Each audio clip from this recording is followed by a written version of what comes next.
Akuvami Musa, kuvami ibusisi kama kupastor ngithalela imifino futhi uma kuthi nje manje umuntu onethuba lomsebenzi ngabe ufuna ukuklinelwa indlu, ufuna ukuwashelwa, ufuna ukayinelwa, ufuna ukugadelwa ingane, ufuna ukugadelwa abazali, ukhona kumuntu ongakwenzela lo msebenzi, cela usithinте kunomuntu ofuna umsebenzi uma ukuthi unawo sithinте sixhumise naye sibheka la uphiwa inkosi empeleni inamba uyayisebenzisa kusona ekuseni lapha namba ukuthi uyangifonela ku-WhatsApp nangama weekend unciphise umfonela, especially on Sunday I have to go to church uphiwa inkosi imchunu uthi ushona uphupha isalwazi ngingasazi igcoka inzilo.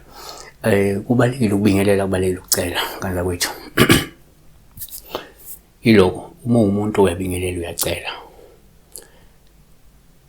uphupha umuntu egqoka inzilo it's a morning gown, ingubo yokulila, ingubo egqokwa uma ushonelwe.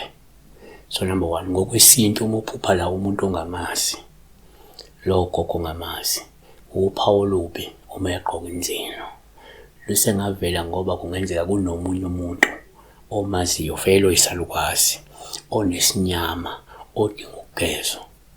2 kwesinye isikhathi uma uphupha umuntu ongamazi ngabe leso salukwazi noma omunye umuntu kungaba uphawu olubi uma egqoka inzilo lungabuye lukhomba ukuthi kungenzeka kunesidalwa esiyisalukwazi noma ke siwugogo esingageziwe esidinga ukuthi usihlambulule noma ke sidinga ukuhlanjululwa.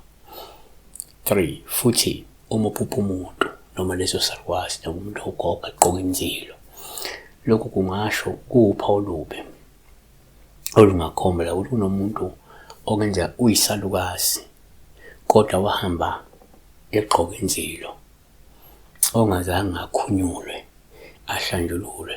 Bakhona abantu ukuthi mekashona ushona kanti ubesazilile engakakhunyulwa. Okay.